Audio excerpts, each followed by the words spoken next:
भवानी शंकरो वंदे श्रद्धा विश्वासरूपिणो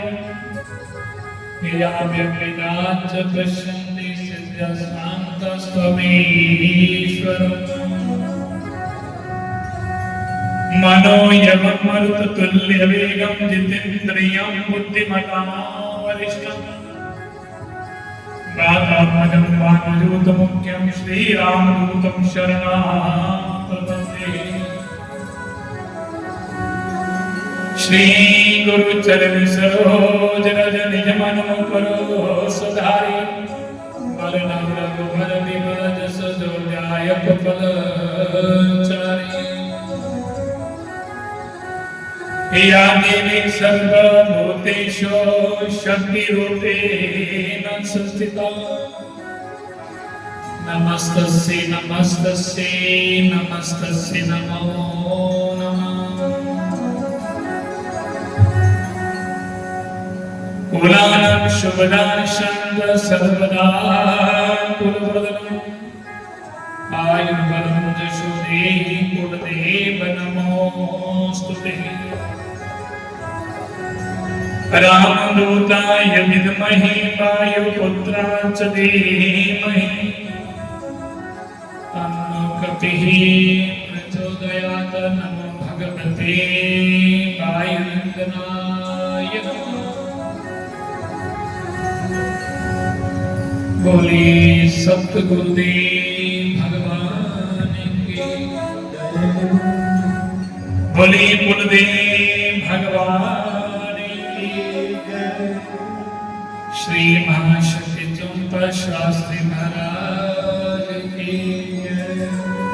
श्री बालकृष्ण भगवान की,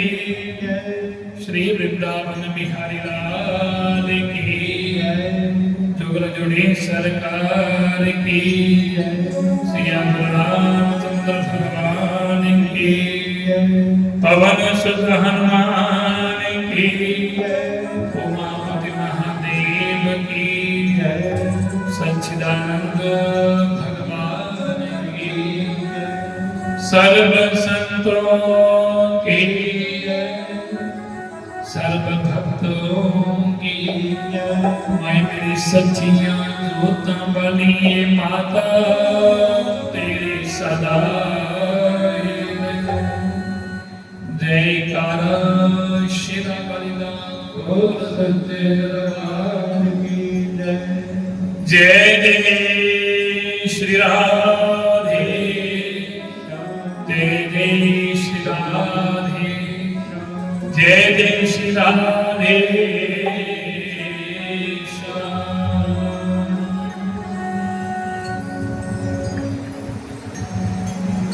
अर्चनीय वंदनीय श्रोत ब्रह्मनिष्ठ तपोनिष्ठ इस कार्यक्रम के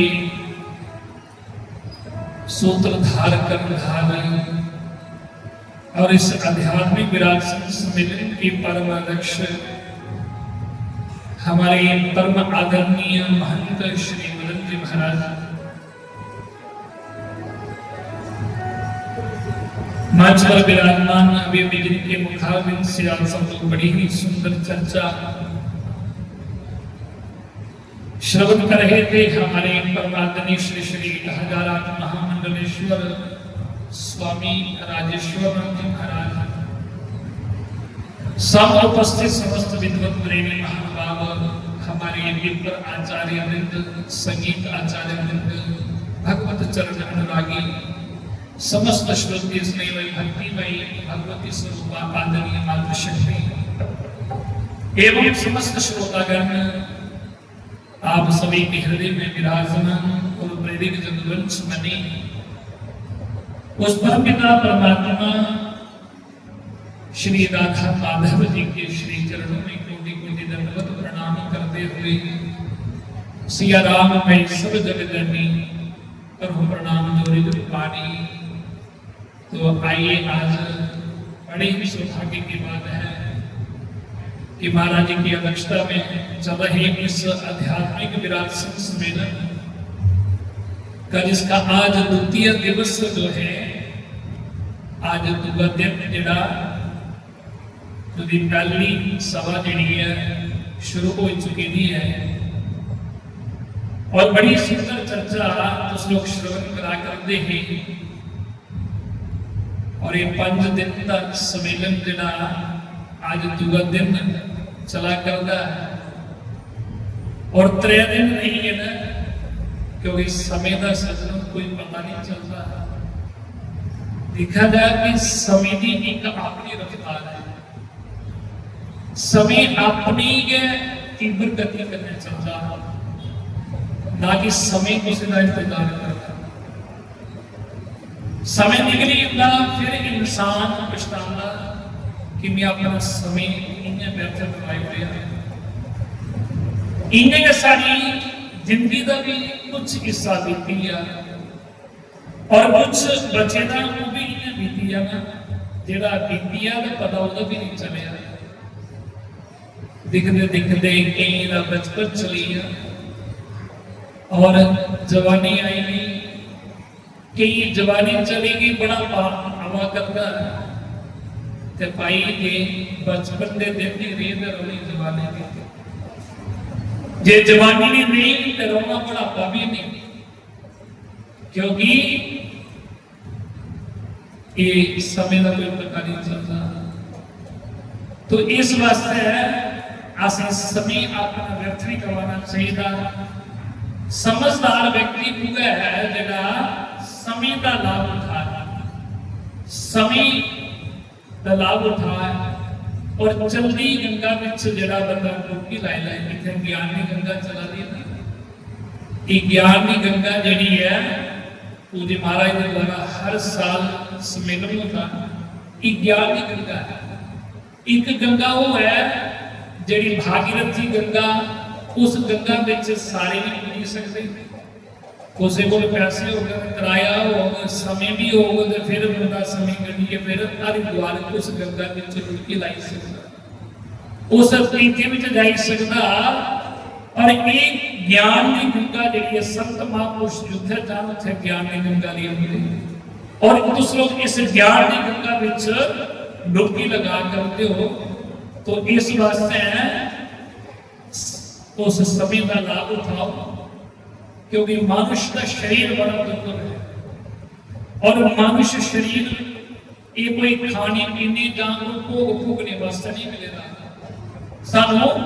मनुष्य का शरीर परमात्मा की प्राप्ति वास्ते मिलेगा। तो इस वास्ते मनुष्य का शरीर ये परमात्मा की प्राप्ति वास्ते मिलेगा क्योंकि खाना पीना भोग भोगना ये बाकी है दुनिया विच भी प्राप्त हो जाता, पशु भी खाते भी भोग भोग देना सारे विच और फिर उनके विच की अंत होया। एक इंसान का जन्म ही ऐसा है सजनों, जरा इंसान का जन्म बड़ा दुर्लभ है। बड़े भाग्य मनुष्य तम पावा सुर दुर्लभ सतग्रंथ का, बड़े भाग्य करने मनुष्य का शरीर होता और इस मनुष्य शरीर प्राणी है असें समय व्यर्थ नहीं करवाना चाहिए और समय का लाभ उठाना चाहिए। एक एक सारी श्वास सारी कीमती और एक श्वास भी व्यर्थ नहीं असें गवानी चाहिए क्योंकि श्वास श्वास पर कृष्ण बने,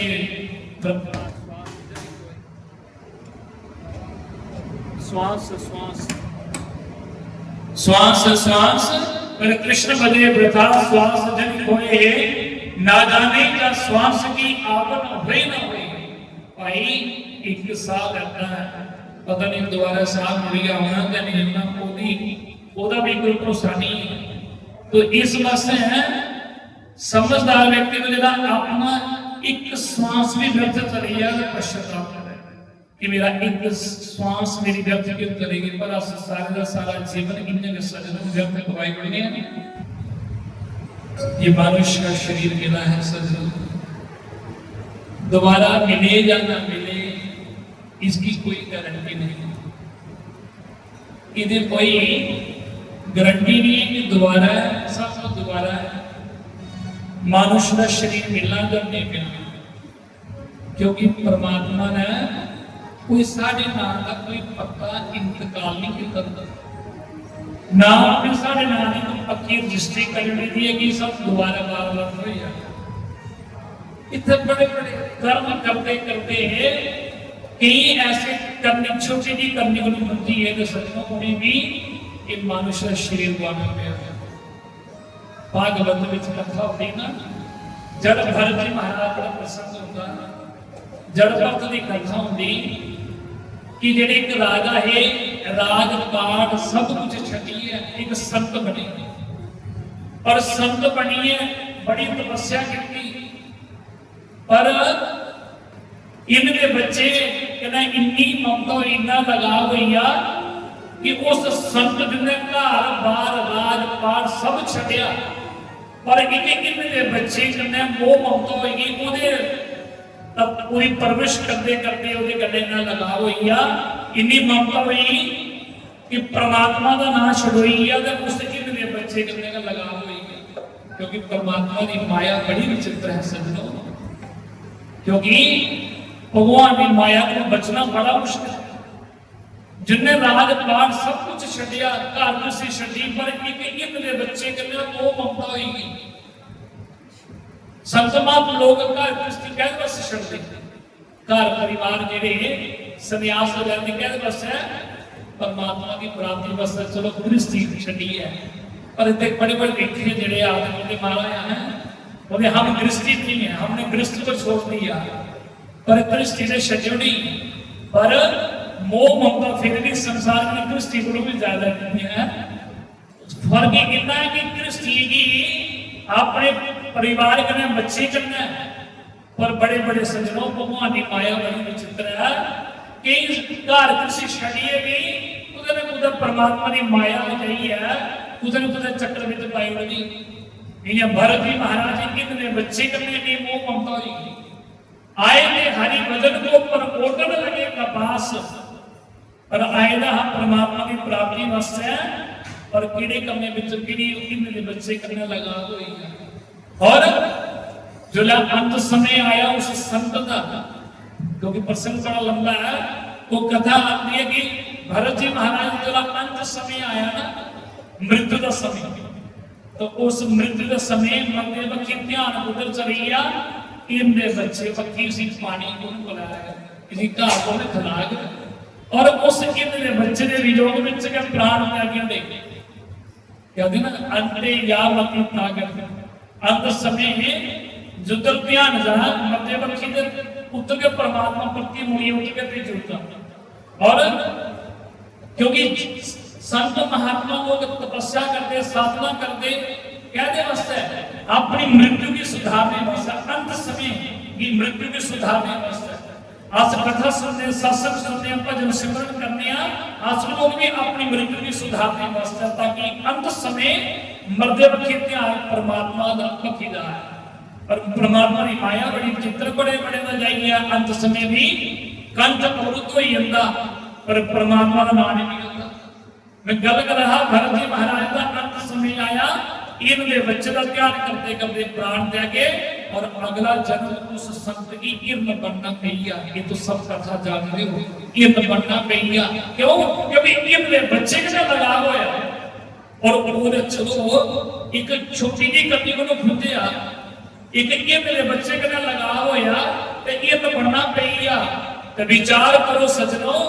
फिर आसे ही संसार करने किन्नी मोह ममता है किन्ना मोह है तियां पुत्रे करने डंगरे मछे करने घर गृहस्थी परिवार करने है जमीन जायदाद करने है तो फिर विचार कर लो उसी दे इर्न बनना पईया ते असि पता नहीं के बनना पौना और फिर भी देखो वो संत करने को खुद रहा इर्न बनिया अगला जन्म इर्न का दामा मिलिया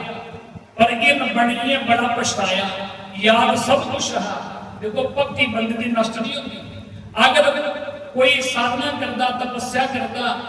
कोई तपस्या करना भजन सिमरन करता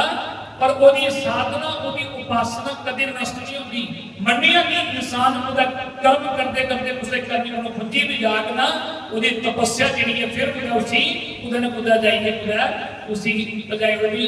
पर दुआ जन्म में इर्न बनिया पर करी कुछ नहीं सकता बाकी नहीं ये करना है जंगल में तो जाना एक दिन जंगल में अग लगी तो बाकिया ने इन छड़िए चढ़िए जंगल, पर उस संत ने सोचा ये फायदा इस जाने की चाणी में कुछ तो कर ही नहीं सकता। जब जल्दी अग्गी में छलांग लगाई, प्राण त्यागे और प्राण त्यागते समय ध्यान किया परमात्मा जे मेरी पिछली भक्ति है तपस्या जी मेरी है तो भगवान एक बारी मेरी भक्ति इंसान का जामा दे। और पिछली उन्हीं भक्ति ही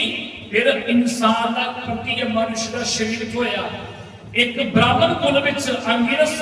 ब्राह्मण के घर जन्म होया और त्रीय जन्मी उसका नाम भरत पिया। और भरत पर बड़े बड़े विद्वान हुए, बड़े बड़े महापुरुष हुए और वेद शास्त्र में सारा ज्ञान प्राप्त किया, पर जानी बुझिए जड़ बनी है घर वाले का नाम का पाया जड़ भरत। इतने बड़े महापुरुष हुए जड़ भरत के नाम का उस महापुरुष की लोग जाने। और जब भरत जी प्रसंग होता है कि राहु गणराजे की बड़ा अगर ज्ञान देता बड़ी कथा होती है, तो मेरा आखिर का भाव सजनो जड़ भरत जी उस संत ने चलो करने को खुंदी आ तो फिर इन बड़िए भी परमात्मा फिर प्रति मौका देता है अपना जीवन सुधारिया। इंसान का जामा मिल गया उन्हें अपना जीवन सुधार लिया, पर अस जेड़े कर्म करा लगता कि नहीं कि सब दोबारा परमात्मा कोई इंसान का जामा देगा। तो मेरा आखिर सजनो इस वास्ते है अगर उन्हें की दीक्षा है उन्हें महापुरुषी इन्हें संति को उनके गुण भी खुला है जेड़े करने को खुंजी है तो उन्हें भी चाहिए। बड़े मुश्किल परमात्मा ने फिर पूरा मौका दे दिया। जे अस भी कोई अच्छे कर्म नहीं करेंगे तो फिर मनुष्य का शरीर दोबारा नहीं प्राप्त होगा। इसलिए मनुष्य का शरीर मिलेगा सजनों। इस मनुष्य शरीर में जानी है असें किसी संते महापुरुष की शरण में जाना चाहिए, नाम दीक्षा ली है, भजन सिमरन करना चाहिए, नाम की कमाई करनी चाहिए। और ये नाम की कमाई के सारे करना जानी है। बाकी सब कुछ इतना रही है ना, नाम जिन्ना जपी लगे हो, भजन सिमरन कितना जिन्ना करी लगे हो, और जिन्ना परमात्मा का नाम इस जीवा द्वारा जपी लगे हो, ये नाम की कमाई सारे करना जानी है। तो बाकी भाई कुछ नहीं इस संसार में प्रभु का नाम है जिन्ना सारे करना जाने ना, और कुछ नहीं सब कुछ इतना नहीं है ना। धन दौलत इस संसारी मेरे पीछे लगे हुए ना, दिन रात लगे हुए, ये सब कुछ इतना बड़े बड़े इतना बड़े बड़े बादशाह सिकंदरा बादशाह का आज इतिहास में पढ़ते हो, बड़े बड़े ऐसे सिकंदरा बादशाह जो सारी दुनिया की इतों तक की उन्हें आके सारी दुनिया की माया इकट्ठी करनी, इतों तक कि सिकंदरा बादशाह ने कब्रों भी पटाई सकती और कहते वास्ते कि सारी दुनिया की माया इकट्ठी करनी है ताकि जो इंसान भी दफनाया जाता तो मुंह में एक सिक्का पाया जाता ना, वो भी कर लो। और बड़े बड़े सिकंदरा बादशाह जो सिकंदरा बादशाह का अंत समय आया और सदको आदे मरने को पहले उस सिकंदरा बादशाह ने आखिर पाई गलती की लेगी हो मने जो विचार करता कि नहीं माया इकट्ठी की पर आज मेरे कदम कुछ नहीं करने जाने वाला। और जब तुमने एक गल आखी है नहीं मेरे मेरी लेगी हो मेरा जनाजा तो मेरे हाथ खुले शतीब ताकि दुनिया की पता लगी है कि जिस सिकंदरा बादशाह ने इतनी माया इकट्ठी की पर खाली के गया कुछ माया सब कुछ शरीर चली गया। मेरा आखिर बात सजनों ये धन दौलत ये संसारी माया करने नहीं होती, बंदे ने कर्म बंदे करने जाते ना। ये मारे आदमी के कर्म को बंदा ले गया होता तो कर्म के बंदा लिए जाता, संगे कर्म करके हो अच्छे पुण्य कर्म की पूंजी साढ़े करने जाग तो पाप कर्म करके हो तो पाप की इकट्ठी साढ़े करने जानी है। कर्म का भोगने बोले ना क्योंकि कर्म भूमि है, कर्म प्रधान विश्व चिरागा जो जिस कर ही सो तस फल दागा। इत्थे कर्म हर बंदे की भोगने होंदे न। तो मैं अपनी बाणी में इत्थे के जाइए प्राप्त होते हुए मैं प्रार्थना करूंगा हमारे आगे की चर्चा क्योंकि समय ज्यादा